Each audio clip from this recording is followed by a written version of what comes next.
सोचने की बात हो जाती कि क्या कोई किताब शैतान लिख सकता है। हम सभी बचपन से तमाम किताबें पढ़ते हैं, किताबों के बारे में जानते हैं, लेकिन क्या आपने कभी दुनिया की सबसे खतरनाक किताब के बारे में सुना है? एक ऐसी किताब जो आज भी रहस्य है, करीब 700 साल के बाद भी रहस्य है। एक ऐसी किताब जिसे दुनिया में कहा जाता है कि शायद शैतान की सबसे बड़ी किताब है।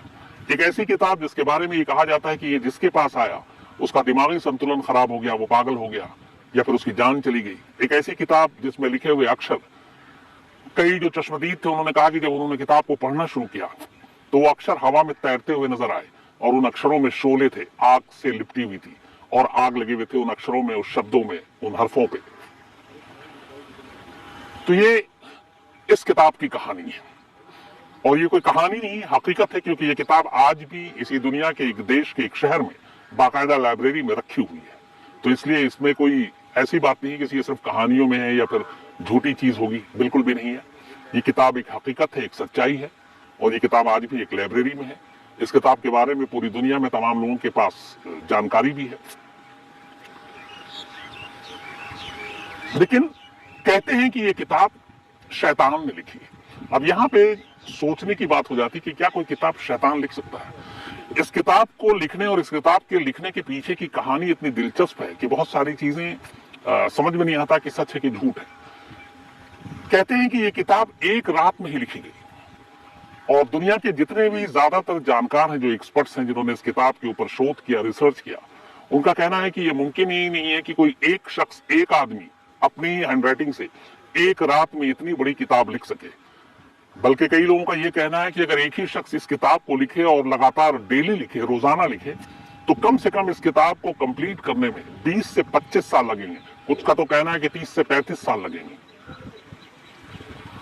यह किताब कागज के ऊपर नहीं लिखी गई, ये किताब चमड़े के ऊपर, जानवर के चमड़े के ऊपर, बल्कि कहते हैं कि इसके लिए गधे का चमड़ा इस्तेमाल किया गया था और उसके ऊपर लिखी गई और पूरी एक रात में ये किताब लिख दी गई।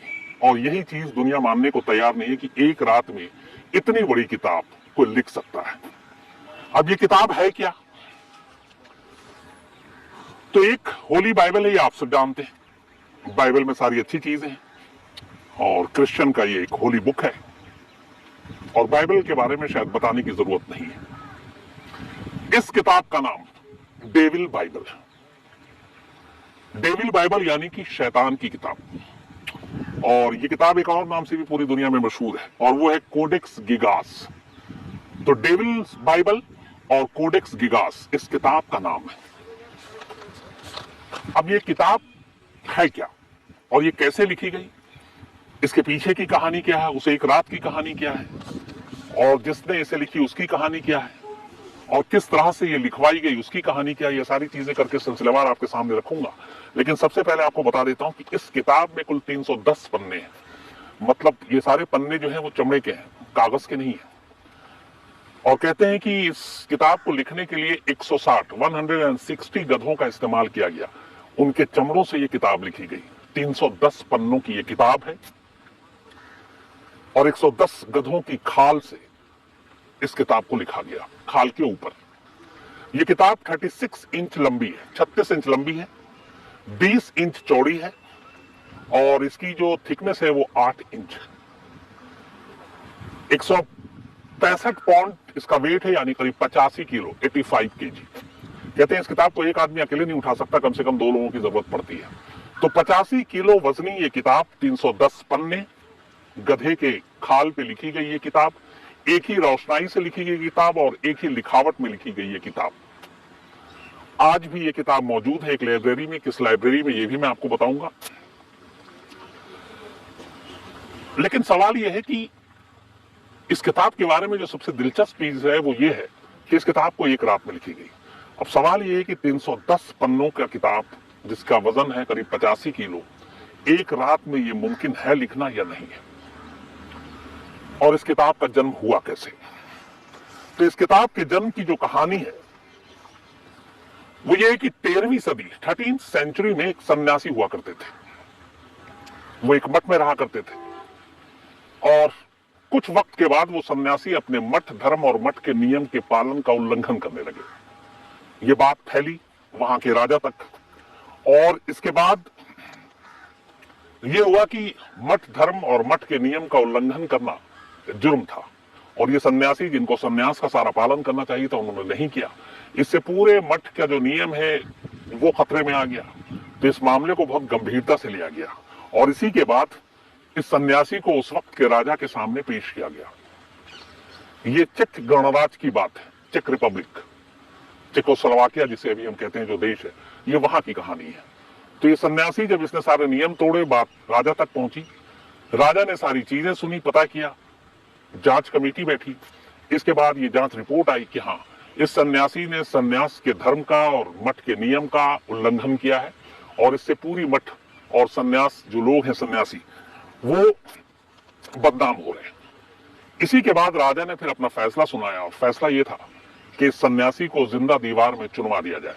इसमें दो चीजें, एक जगह पे है कि दीवार में और एक जगह की जिंदा ताबूत में इसको बंद कर दिया जाए। ये सजा सुनाई गई, मतलब सन्यासी का मरना तय था। अब कहानी आगे ये है कि फिर इस सन्यासी ने अपनी जान बचाने के लिए राजा के सामने एक प्रपोजल रखा, एक प्रस्ताव, और प्रपोजल ये था कि उसने कहा कि वो एक ऐसी किताब लिखेगा जो पूरी मानव जाति के लिए बेहद अच्छी किताब होगी और ये किताब खासतौर पर मठ को हमेशा के लिए गौरवान्वित कर देगा। जिस मठ के नियम का उल्लंघन करने की वजह से मठ बदनाम हुआ, इस सन्यासी ने राजा के सामने कहा कि उसे एक मौका दिया जाए, उसे जिंदगी दी जाए और वो अपनी इस गलती को सुधारेगा और वो एक ऐसी किताब लिखेगा जो पूरी मानव जाति की भलाई के लिए होगी और मठ के लिए ये एक बेमिसाल किताब होगी। राजा ने उसकी बात सुनी, उसके सामने एक शर्त रखी। उसने कहा ठीक है, मैं तुम्हारी जान बख्शने को तैयार हूं, शर्त यह है कि ये जो तुम किताब लिखोगे ये किताब एक रात में पूरी हो जानी चाहिए।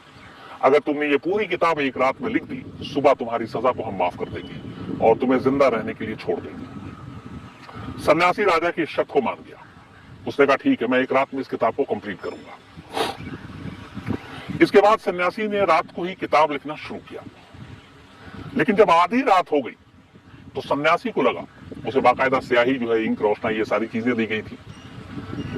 आधी रात के बाद सन्यासी को लगा कि ये नामुमकिन है कि वो सुबह तक अपनी इस किताब को पूरी कर ले, वो लिख नहीं पाएगा। अब उसे लगा कि अगर वो लिख नहीं पाएगा तो फिर मौत तय है और सजा उसको मिलनी है, क्योंकि राजा के साथ शर्त यही है। तो आधी रात के बाद लिखते लिखते सन्यासी ने हार मान ली और उसने कहा कि ये किताब पूरी नहीं कर पाएगा। अब उसके सामने दो रास्ता था, सुबह होने का इंतजार करना या फिर किताब को पूरी करना। उसने एक तीसरा रास्ता चुना। उसने रात को, आधी रात के बाद जब उसे लगा कि किताब पूरी नहीं हो पाएगी, उसने एक विशेष पूजा की, एक खास, और इस खास पूजा या विशेष प्रार्थना के दौरान उसने शैतान को बुलाया। चूंकि ये सन्यासी था, मठ था, पहुंचा हुआ था, तो इसने एक विशेष प्रार्थना और पूजा के जरिए एक शैतान को अपने पास बुलाया और उस शैतान के सामने एक प्रपोजल रखा। उसने कहा कि अगर वो ये मेरी किताब पूरी करा दे सुबह होने से पहले पहले, तो वो अपनी आत्मा उसे सौंप देगा शैतान को। मतलब सन्यासी अपनी आत्मा शैतान को सौंपने को तैयार था, बशर्ते शैतान इस किताब को लिखने में उसकी मदद करे और सुबह तक ये किताब पूरी कर दे। कहते हैं कि शैतान ने सन्यासी की इस बात को मान लिया। उसने कहा ठीक है, मैं ये किताब पूरी करूंगा। इसके बाद सुबह होती है और सुबह सन्यासी के सामने एक किताब रखी हुई थी, यही किताब, डेविल्स बाइबल। 310 पन्नों का किताब, 85 किलो वजन, गधे के खाल पे लिखा हुआ, एक ही रोशनाई से एक ही लिखावट। लेकिन जब सन्यासी ने किताब के पन्ने पढ़े तो पहले ही पन्ने पे शैतान का चित्र था। इसके अलावा सूरज और चांद की भी तस्वीरें थी, स्वर्ग की भी तस्वीरें थी। तो कुल मिलाकर इस किताब में भलाई और बुराई के बीच के फर्क को दिखाया गया था। लेकिन ये किताब शैतान की पूजा करने की लायक किताब थी। ये मतलब जो भी इस किताब को पढ़े वो शैतान को बेहतर माने, अच्छा माने।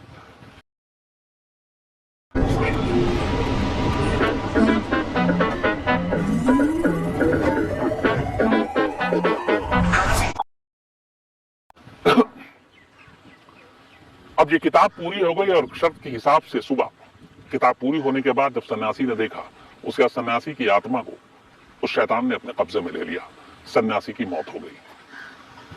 अब ये किताब सुबह शर्त के हिसाब से राजा के लोग आते हैं सन्यासी के पास और ये किताब उन्हें मिलती है। पर कहते हैं कि जो लोग जैसे ही इस किताब को देखते हैं उनका दिमागी संतुलन बिगड़ना शुरू हो जाता है और धीरे धीरे करके इस किताब के चर्चे उसी दिन से शुरू हो जाते हैं। कुछ लोग जिन्होंने किताब को पढ़ने की कोशिश की उन्होंने कहा कि उसके अक्षर हवा में आग से सुलगते हुए तैर रहे थे। कुछ लोगों ने शैतान की तस्वीरें देखी, उनके दिमाग में कुछ और उथल पुथल आ गया। तो ये पूरी जो किताब थी एक खतरनाक किताब थी जिसको जो कोई भी पढ़ता उसके साथ अजीब सी दुर्घटना घटती। धीरे धीरे वक्त बीता, फिर इस किताब के बारे में अनुसंधान शुरू हुआ। तो ये था कि एक रात में ये किताब कैसे मुमकिन है, क्योंकि उसकी जो रोशनाई थी और जो लिखावट थी वो एक ही थी। ये तय था कि ये किताब एक ही आदमी ने एक ही हाथ से लिखा है। लेकिन एक रात में 310 पन्नों का 85 किलो का किताब कैसे कोई लिख सकता है, इसके ऊपर शोध हुआ। तो पता चला कि अगर कोई शख्स इस किताब को लगातार बैठकर लिखे नॉन स्टॉप तो भी कम से कम 20 साल लगाएगा इसे लिखने में। कुछ का कहना था कि करीब 30 से 35 साल लगाएगा, लेकिन 8 से 10 या 12 घंटे के अंदर ये लिखना नामुमकिन है। तो उसी के बाद हुआ कि ये किताब कोई मामूली किताब नहीं है, बल्कि ये वाकई एक शैतान की किताब है। और इसी के बाद इसका नाम पड़ा डेविल्स बाइबल, जिसमें शैतान को इसमें अच्छा बताया गया और बहुत सारी ऐसी चीजें बताई गई जो शैतान को मानने वाले लोगों के हिसाब से था। इस किताब के बारे में इसके बाद बहुत सारी चीजें बातें होने लगी। एक खबर यह भी आई कि दरअसल में ये जो किताब थी, आपको मैंने इसी क्रांति की कहानी में एक इल्यूमिनाटी की सीक्रेट सर्विस की कहानी सुनाई थी कि दुनिया में एक ऐसी खुफिया एजेंसी है जिसके बारे में बेहद सब कुछ खुफिया है और आज भी है। इनके लोग पूरी दुनिया में बड़े बड़े लोग इसके साथ जुड़े हुए हैं। इवन जॉन एफ कैनेडी के कत्ल के पीछे भी इल्यूमिनाटी गैंग का हाथ माना गया था, जो दुनिया की एक सीक्रेट सर्विस के तौर पे, और सबसे पहली सीक्रेट सर्विस ये दुनिया की थी इल्यूमिनाटी। तो कहते हैं कि ये किताब असल में इल्यूमिनाटी सीक्रेट सर्विस का एक हिस्सा है और इस किताब में सारी चीजें खुफिया कोडवर्ड में लिखी हैं जिसका वक्त वक्त पर इल्यूमिनाटी के लोग इस्तेमाल करते हैं और ये किताब शैतानी रास्ते पर ले जाने की प्रेरणा देती है। तो एक किताब को लेकर इसमें यह चीज है। दूसरा यह है कि आज भी ये किताब चेक गणराज्य चेकोस्लोवाकिया, वहां के स्टॉकहोम, वहां की एक लाइब्रेरी में बिल्कुल सुरक्षित और महफूज रखी गई है।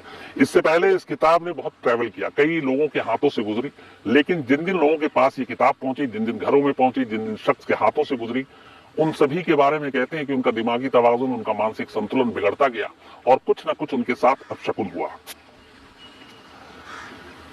तो एक किताब को लेकर कि ये शैतान की किताब है, एक रात में लिखी गई है और इसके बारे में तमाम कहानियां हैं। लेकिन आज 700 साल हो गए, ये 13वीं सेंचुरी की बात है, अब हम 2021 में आ गए, तो अभी भी ये पुख्ता तौर पे कोई नहीं बता पाया कि ये किताब एक रात में लिखी गई या कब लिखी गई। लेकिन जितने सबूत हैं वो ये है कि एक रात में ही ये किताब लिखी गई थी। ये किताब शैतान ने लिखी, इसको भी मानने वाले लोग तमाम मौजूद हैं और उसकी वजह यह है कि ये किताब आज भी एक महफूज जगह पर है। ये किताब चमड़े पे लिखी गई, ये भी मैंने आपको बताया, लिखावट एक है, ये भी है, ये किसी एक शख्स ने लिखी है। लेकिन इस किताब को लिखने का मकसद क्या था, इस किताब के जरिए कौन क्या कहना चाहता था और इस किताब के साथ जुड़ी हुई तमाम सच्चाइयों में कितनी सच्चाई है, ये आज भी एक राज और रहस्य है। बहुत सारे लोगों ने 20-20 साल तक इस डेविल्स बाइबल के ऊपर रिसर्च किया। बहुत सारे लोगों ने इसकी लिखावट, गधे की उस खाल, राजा की वो कहानी, उस सन्यासी की कहानी, इन सब की गहराई में गए। लेकिन सिवाय इसके कि ये वाकई ये किताब एक सच्चाई है, क्योंकि ये किताब आज भी जिंदा है, आज भी महफूज है, बाकी इसके पीछे की जो सारी कहानियां हैं उस तक कोई नहीं पहुंच पाया। लेकिन इस किताब में जिस तरीके से पहले पन्ने पे ही शैतान की तस्वीर है और उसके अंदर जो चीजें लिखी हुई, हालांकि एक चीज ये भी है कि शायद इस किताब को आज तक पूरा किसी ने नहीं पढ़ा, इसलिए कि जब भी इसी ने कुछ पढ़ने की किसी ने कोशिश की तो उसके साथ कुछ ना कुछ ऐसी चीजें हुई जिसकी वजह से लोग इस किताब को अपशकुन मानने लगे और अपने से दूर करने लगे। और यही वजह है कि उस लाइब्रेरी में जहां ये किताब आज भी रखी हुई है वहां इसे कोई पढ़ता नहीं है। तो कभी क्राइम तक फैमिली के बहुत सारे मेंबर हैं जो पूरी दुनिया में फैले हुए हैं। अगर आपको मौका मिले उस लाइब्रेरी तक जाने का और इस डेविल्स बाइबल के बारे में आपके पास जानकारी हो तो जरूर बताइएगा, ताकि क्राइम तक फैमिली के बाकी मेंबर्स तक ये कहानी हम और डिटेल में भेज सकें, पहुंचा सकें।